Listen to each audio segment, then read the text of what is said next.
Aura farming Galbrena will hunt down your enemies, and today I'm here to tell you how to build her best. My name is Juice, and let's get into it. So what echoes does this fearsome hunter desire? None other than 3-piece Flame Wings Shadow. This is her dedicated signature echo set, and you should be farming it at all costs. It provides her crit rate for both her heavy attacks and echo skill damage, while also being able to give her fusion damage bonus. It was obviously perfectly tailor-made to your kit, so definitely farm for it as soon as you can. You can easily pair it with Molten Rift, Flaming Clawprint, 2-piece Lingering Tunes, 2-piece Moonlit Clouds, or Empyrean Anthem. Molten Rift is a perfectly acceptable alternative if you don't have a 3-piece set yet. Use it for now until you're able to farm her dedicated echo set.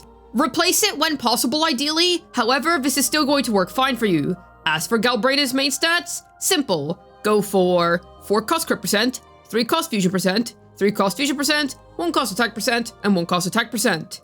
On Galbrena in particular, you always want to go for a 4-3-3-1-1 setup. You actually shouldn't be going for a 4-4-1-1-1 setup on Galbrena whatsoever. As for Galbrena's stat goals, simple. Go for 2,100 attack, 65 to 290 crit rate and damage, and 110% ER in Monofusion, and 125% ER in a team with Shorekeeper. You go for the same amount of attack and crit whether you're on her signature weapon or if you're on Static Mist. Sets-wise, you pretty much ideally just want to go and farm her signature set. It does come from Nightmare Nests, to be fair, so you might not immediately get a good set for it because that is limited farming per day, but either way, over time, you'll eventually be able to get a good 3-piece for yourself. This intimidating hunter is gonna need the right weapons to get the job done. So, what'll those be? None other than Lux and Umbra. This is her signature weapon, so obviously it's tailor-made for her. I will say Galbrena is quite nice, because she's actually a rare instance of a DPS who doesn't really need her signature weapon all that much. It is definitely her best in slot, but not by a margin so significant to the point where using any other option is going to feel significantly worse. However, with that being said, if you want the best possible performance for your Galbrena, then yes, Lux and Umbra is going to be your absolute best bet, naturally, as it was made for her. It's a stat stick that features a passive that was perfectly made to work with her kit, pretty much what you would expect. Otherwise, The Last Dance and Woodland Aria are really good stat sticks for her.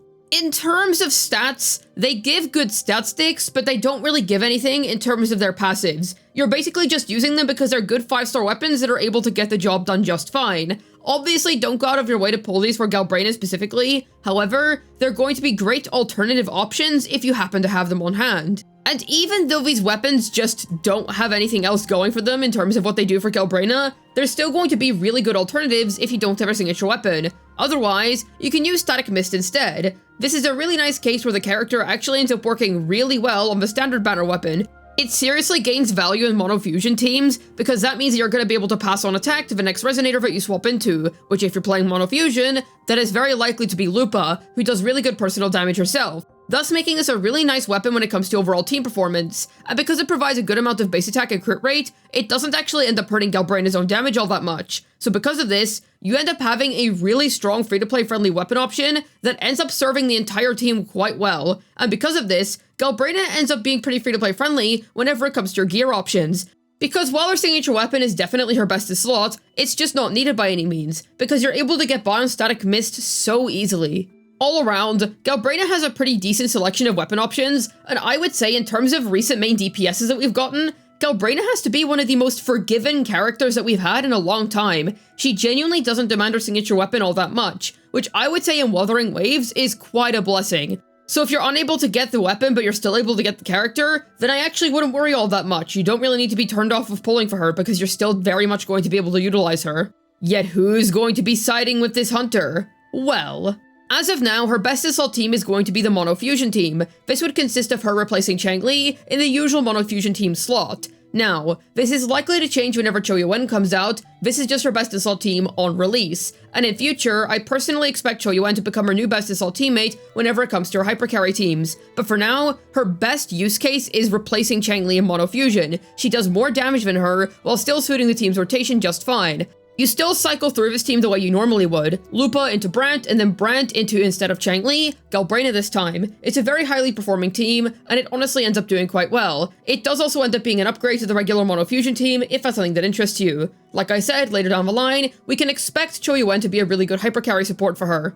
So if you want her best in slot, then you should turn to pull for him down the line. He already has a trial in game during the main story. Alternatively, if you do have Lupa but you don't have Brant, then you can replace Brant Wuthering Waves with Mortefi instead, and you're still going to get the job done just fine.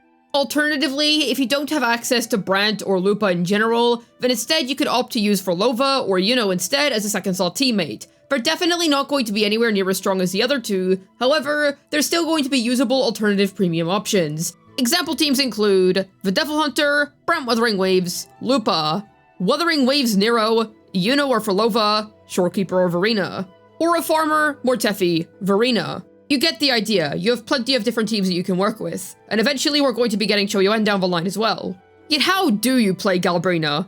Well, it goes a little something like this. Intro in, basic, basic, basic, basic, basic, use her skill, use her ult,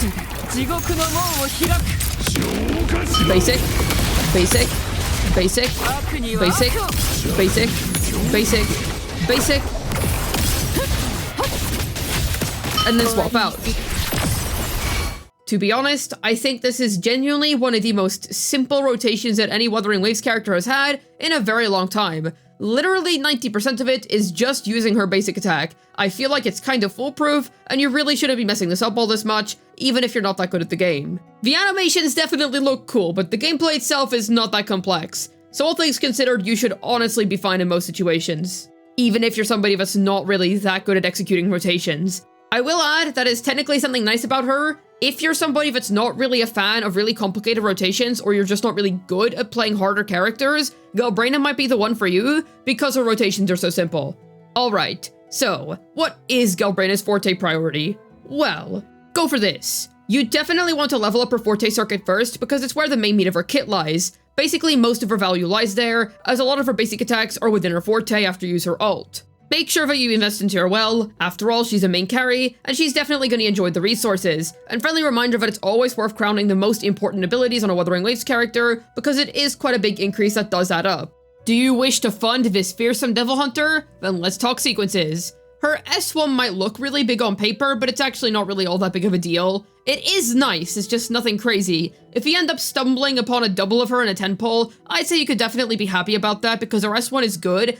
I just personally wouldn't go out of your way to get it because I don't really think it's anything that crazy. I will say that extra crit damage is definitely nice and the immunity to interruption is also nice, but it's really no necessity by any means. Her S2 is pretty dang good, since she's able to give herself a lot more attack. And no, not just a little bit more attack, I mean a lot more attack, like a significant amount. So, definitely a good S2, and I'd say that if you're a big Galbrena superfan, then yeah, it's worth your corals. Nothing necessary by any means, she is still plenty strong enough at S0, however, her S2 is pretty nice. Her S3 is nice stuff, and it's very straightforward, it just increases her Resonance Liberation damage multiplier. Her S4 is pretty cool, since it's able to provide everybody else in the team 20% all attribute damage bonus. And the reason why I consider this to be pretty nice is because usually she's going to play with teammates that deal damage themselves, whether that be Choyuan in the future or Monofusion right now. S5 continues to be some basic scaling increases. And naturally, her S6 is utterly busted, but that is just to be expected for an S6. All around, I would say that her high asteroids based investment, it's good, but it's nothing crazy. I'd say there are other characters where you can invest into their sequences, and it's going to feel absolutely nuts, and I do think that whenever you get Galbrena's S2, you're going to be impressed by the jump, but her signature weapon really isn't as crazy as it is for some other characters. It's definitely going to be her best in slot, but it's not so asinine to the point where you feel like you're missing out if you don't have it, and while this might seem like a drawback, but I actually think this is quite good, because it means that free-to-plays aren't really missing out on all that much if they're unable to get the full package when it comes to Galbrena. So, all things considered, pretty nice stuff and pretty well balanced all around. Galbrena's a really cool unit. I will say her gameplay is pretty basic, definitely a character that's quite simple, and I would say that most people are going to be able to easily pick her up and get her off hitting the ground running. She has decent team options, and that's only going to improve whenever we eventually get Choyuan. You're able to trial that guy in-game right now during the story, and you can read his kit, so you can go and have a look at that if you're interested. I personally expect him to end up becoming Galbrena's best in slot, but otherwise, the mono fusion teams that she has are very strong, and she's all around a very good fusion hypercarry. Not a necessary pull by any means, I definitely think you can skip her if you wish. However, she is strong. Definitely some good work from Kuro Games in my opinion. Definitely able to help you out if you need what she offers, but she is by no means a necessary pull. There's obviously no such thing as a truly necessary pull in this game. I mean, maybe Shorekeeper if you really want to denote somebody as being one, but either way, it's nice that this character is able to provide you with a lot of value while still not really having any FOMO attached to them. And I do think that you're going to be impressed with her performance if you're looking for a powerful 2.x DPS. Hopefully this video was able to get your Galbrena shooting her enemies into their graves. This has been Juice, signing out, and Kuro Games, you truly are DMC fans. Me too, so I think you're based for this.